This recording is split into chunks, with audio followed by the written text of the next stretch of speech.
নমস্কার বন্ধুরা, কাকলি রান্নাঘর উইথ ভিলেজ ফুডে সবাইকে স্বাগত জানিয়ে আজকে আমি আপনাদের সাথে শেয়ার করব সাবুর পাঁপড়।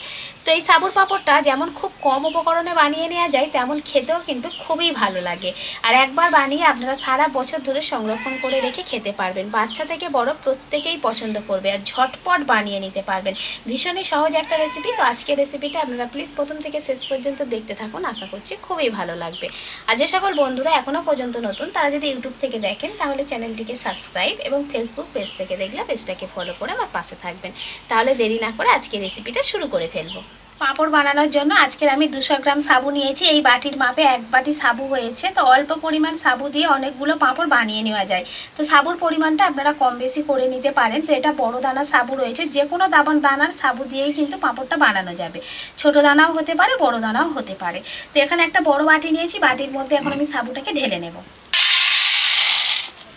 এবার সাবুর মধ্যে জল দিয়ে আমি দুবার জল পাল্টে ভালো করে সাবুটা ধুয়ে নেব। তো সাবুটাকে আমি খুব ভালো করে জল পাল্টে ধুয়ে নিয়েছি। এবার ওই বাটিরই 1 বাটি নিয়ে নেব জল। তো জলটা আমি গরম করে নিয়েছি। এখানে গরম জল দিয়ে দেবো, তাতে কি হবে সাবুটা খুব তাড়াতাড়ি ভিজে যাবে। আর যদি একদম ঠান্ডা বা নর্মাল জল হতো, সেক্ষেত্রে কিন্তু সাবুটা ভিজতে একটু সময় বেশি নেবে। তখন আধ ঘন্টা 1 ঘন্টা রাখতে হবে আপনাকে। আর এই রকমভাবে যদি আমি গরম জলে ভিজিয়ে রাখি, তাহলে 5-10 মিনিটের মধ্যে সাবুটা ভালোভাবে ভিজে যাবে।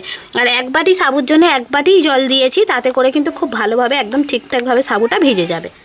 তো এবার আমি 5 মিনিট রেখে দেবো। তো সাবুটা ভিজেছিল প্রায় কিন্তু 5-7 মিনিটের মতো। তাতেই দেখুন সাবুর যে জলটা আমি দিয়েছিলাম, তখন কিন্তু সাবুটা ডুবেছিল। এখন কিন্তু একটুও জল নেই, পুরো জলটাই কিন্তু সাবু টেনে নিয়েছে। এইভাবে আর করছি, একটুও জলই বেরোচ্ছে না। তো সাবুটা খুব সুন্দরভাবে ভিজে গেছে। তো যাদের হাতে সময় কম, এইরকম গরম জল দিয়ে দেবেন, তাড়াতাড়ি হয়ে যাবে। আর যাদের হাতে সময় রয়েছে, একটু বেশিক্ষণ রাখতে চাইছেন, তো এমনি নর্মাল জল দিয়ে ভিজিয়ে রাখবেন। সাবুটা ঠিক কীরকমভাবে ভিজেছে দেখুন। একেবারে কিন্তু গলে যাচ্ছে না, একটু ভেতরে দানা ভাব রয়েছে, আবার কিন্তু গাটা এইভাবে গলে যাচ্ছে, ছেড়ে যাচ্ছে। অর্থাৎ প্রায় 80% মতো কিন্তু ভিজে যাবে। তো এবার এখানে আমি সামান্য অল্প পরিমাণে লবণ দিয়ে দেব।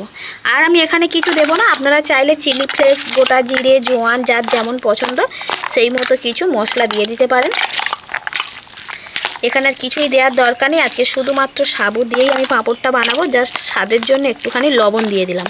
তো লবণটা দিয়ে সাবুর সাথে ভালো করে মিশিয়ে নিতে হবে। এবার আমি নিয়ে নিয়েছি বেশ কয়েকটা কৌটোর ঢাকনা। তো যেমন মাপের আপনারা করতে চাইবেন পাঁপড়টা, সেই রকম কয়েকটা ঢাকনা নিয়ে নেবেন। আর এরকম ছিদ্রযুক্ত একটা থালা নিয়েছি। তো হাঁড়ির মুখে সুতির কাপড় দিয়ে তাতেও করলে হবে, মোটামুটি যাতে স্টিমটা ভালোভাবে পায় এই পাঁপড়টা। তো সেই রকমভাবে কিন্তু নিয়ে নিতে হবে জিনিসপত্র। তো 1 চামচ নিয়ে নিচ্ছি। একটা ঢাকার জন্য জাস্ট 1 চামচ দিলেই হবে। তো এই ঢাকনাটা একটু বড়, আর একটু দেব। একেবারে পাতলা হবে, এই দেখুন ঠিক এইভাবে খেলিয়ে দেব।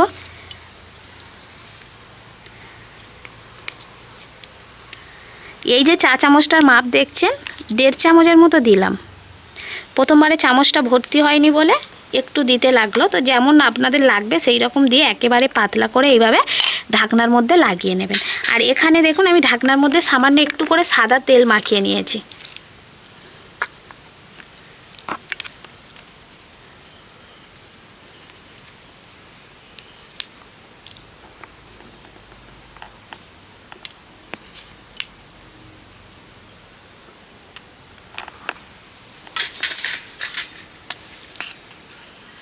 এই রকম ভর্তি 1 চামচ দিলে কি হবে, আর দিতে লাগবে না।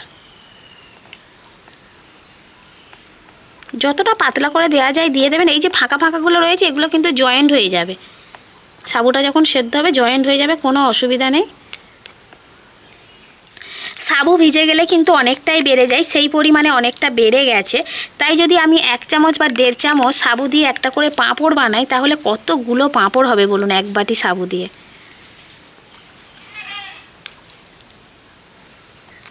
তো সবগুলো বাটি আমি রেডি করে নিয়েছি। আর এই রকম একেবারে ছিদ্রযুক্ত থালার মধ্যে দিয়ে নিয়েছি। এবার চলে যাব আমি উনানের কাছে।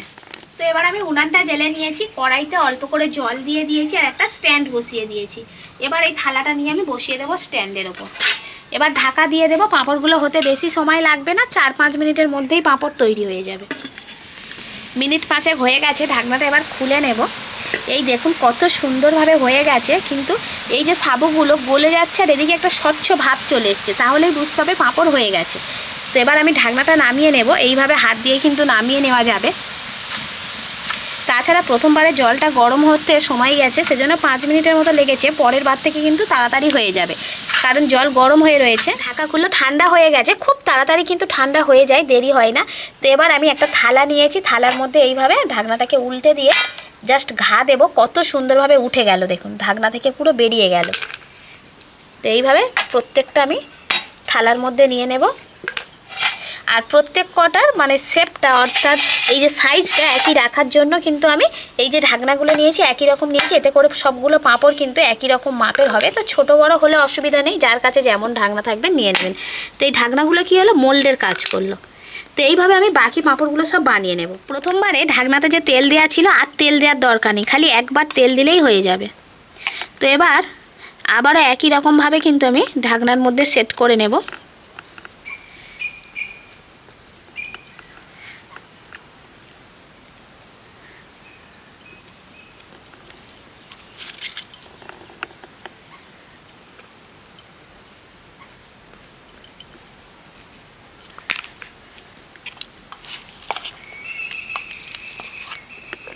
সাবু যত থাকবে তত কিন্তু শুকনো হতে থাকবে, অর্থাৎ জলটা টেনে নেবে।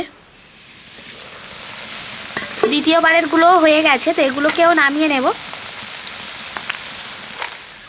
তো বেশ অনেকগুলো পাঁপড় হয়েছে, পুরো দুটো থালা ভরে গেছে দেখুন। আর দেখতেও কিন্তু দারুণ লাগছে। একটা পাঁপড় আমি এখান থেকে হাতে করে তুলে দেখাচ্ছি দেখুন। এই দিকটাও যেমন সুন্দর হয়েছে, এই দিকটাও তেমন হয়েছে। আর প্রত্যেকটা পাঁপড় কিন্তু এখন এই থালা থেকে উঠে যাচ্ছে। তো এইগুলো জড়িয়ে যাওয়ার কোনো ভয় নেই, এই রকমভাবেই থাকবে। তো এবার এগুলোকে রোদ্দুরে দিয়ে শুকিয়ে নিতে হবে। তো রোদ্দুর পেলে কিন্তু 2 দিন বা 1 দিনের চড়া রোদ্দুরেও খুব ভালোভাবে শুকিয়ে যাবে। যদি ফ্যানের বাতাসে শুকোতে চান সেক্ষেত্রে একটু সময় যাবে। তো যার যেমন সুবিধা সেই মতো পাঁপড়গুলো শুকিয়ে নেবেন। এখন কিন্তু খুব ভালো চড়া রোদ্দুর যাচ্ছে, তো এই রোদ্দুরে যদি দেওয়া যায় না, 1 দিনের মধ্যে পাঁপড় শুকিয়ে যাবে। তো আমি ভালো করে পাঁপড়গুলো শুকিয়ে নিই, তারপর আপনাদের সাথে ফিরে আসছি। পাঁপড়গুলোকে ভাজবো বলে আমি আগে থেকেই সাদা তেল গরম করতে দিয়ে দিয়েছিলাম। তেল গরম হয়ে গেছে, এবার একে একে পাঁপড়গুলোকে ভেজে নেব। তো একটা পাঁপড় আমি কড়াইতে দিয়ে দিচ্ছি, দেওয়ার সাথে সাথে দেখুন কত সুন্দরভাবে ভাজা হচ্ছে। তো ওই পাঁপড়টাকে উল্টে পাল্টে ভাজতে হবে।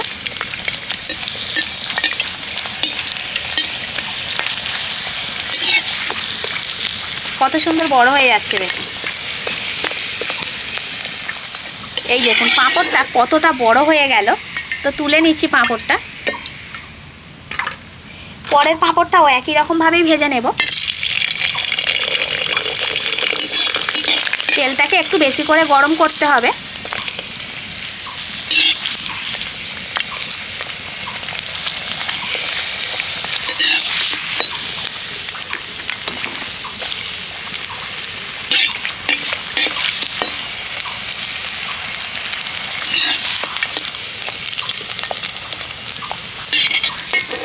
আরও একটা পাঁপড় ভাজা হয়ে গেল। তো এইভাবে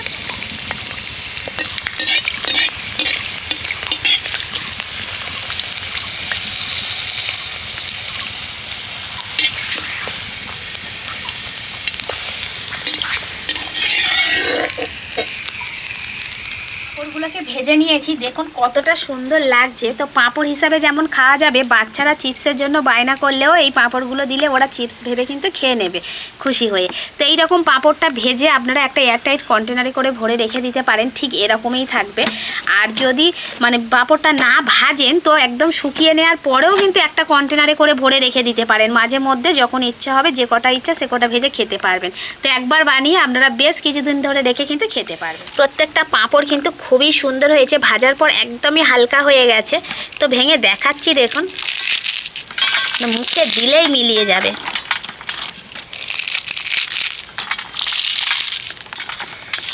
এখান থেকে যেমন আপনারা অনেক ধরনের পাঁপড় কিনে এনে খেয়েছেন, ঠিক তেমনই আমিও কিন্তু বেশ কয়েক ধরনের পাঁপড়ের রেসিপি আপনাদের সাথে শেয়ার করেছি। আপনারাও বানিয়েছেন, ভালো হয়েছে বলেছেন, এমনকি খেয়েও কিন্তু খুব সুন্দর লেগেছে। সেটাও যে আপনারা আমাকে বলেছেন, সেটা শুনে আমারও যেমন খুবই ভালো লাগছে। তো আমি বলবো বন্ধুরা, আর একবার আপনারা এরকম সাবু দিয়ে ওই রকমের পাঁপড় বানিয়ে দেখুন।